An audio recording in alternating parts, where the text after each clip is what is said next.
papa. Quoi? T'as quoi? Un bobo. Oh, t'as Malou. T'as mal là? T'as Malou. T'as Malou? Ah, les bobos là. La mort inattendue du nourrisson. J'en avais déjà entendu parler avant, même avant d'avoir un enfant, mais c'est vrai que c'est un sujet qui m'a toujours fait flipper.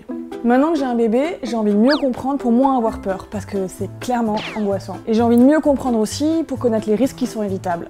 C'est quoi? Avant, on appelait ça mort subite. C'est le décès complètement imprévisible d'un petit bébé pendant son sommeil. Imprévisible parce que le bébé a l'air d'aller très bien. C'est totalement brutal et incompréhensible. Il y a plein de causes possibles et souvent elles sont entremêlées. Certaines sont liées à une infection ou à une maladie qui n'a pas pu être détectée plus tôt, et ça, malheureusement, on ne peut rien y faire. Mais la plus grande cause, c'est l'étouffement. Et ça, on peut tenter de l'éviter avec de petits gestes très simples mais essentiels. Comment? Un bébé peut s'étouffer parce que sa bouche et son nez sont obstrués. Tu savais toi qu'un bébé ça respire seulement par le nez? Moi j'en avais aucune idée. Oui, donc moi, si quelque chose m'empêche de respirer, je suis capable de m'en dégager ou de changer de position. Un bébé, non. Ah ouais, donc il faut bien penser à éviter tout ce qui peut gêner sa respiration quand il dort. Logique. Les conseils. Le conseil le plus important et qui est vraiment très facile, c'est le couchage sur le dos et à plat. Bonne nuit. À demain.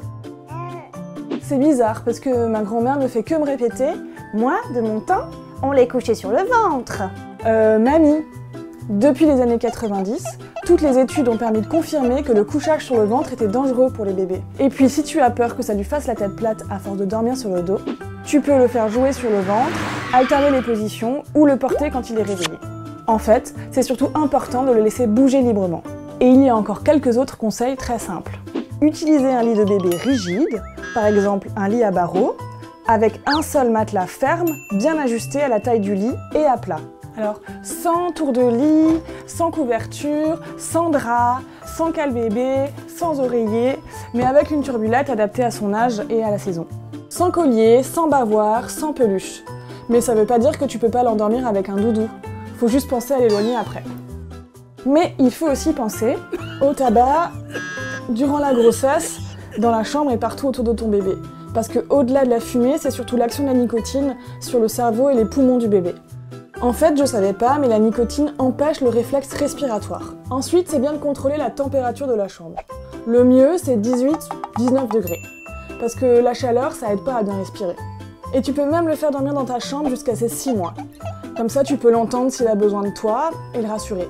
J'ai d'ailleurs découvert qu'il existait plein de gadgets de surveillance, mais franchement, c'est pas nécessaire. Et même en dehors de son lit, dans son cosy, son transat, son siège auto ou dans son écharpe de portage, il faut faire attention à sa position. Que sa tête ne tombe pas trop en avant et qu'il puisse la tourner facilement. Alors je savais pas, mais l'allaitement est un facteur qui protège. Entre autres, ça améliore les défenses immunitaires de ton bébé. Bon, ça on savait. Mais donc ça diminue les risques d'infection et donc de mort inattendue du nourrisson. Ah, et si tu allaites et que pour des raisons pratiques tu dors avec ton bébé, attention! Tu peux l'écraser ou l'étouffer avec ta couette. Mais bon, ça vaut aussi si t'allaites pas.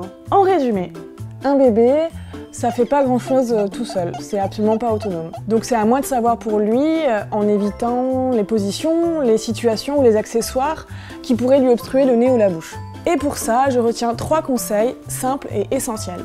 1. Coucher son bébé sur le dos. 2. Éloigner le tabac de son bébé. Et 3. Éviter tout ce qui peut gêner la respiration de son bébé. Bref, c'est assez simple. Pour vivre, un bébé a besoin de respirer. Et pour respirer, il faut que sa bouche et son nez soient dégagés. Les conseils de couchage que je viens de te donner sont très simples. Après, il faut pas non plus surveiller 24 heures sur 24 ou arrêter toute activité. Même si c'est rare, la mort inattendue du nourrisson existe vraiment. Et tous ces conseils permettent de diminuer le risque. Si tu as des questions, n'hésite pas à en parler à ton médecin ou à consulter le site naîtreetvivre.org. Voilà, c'est la fin.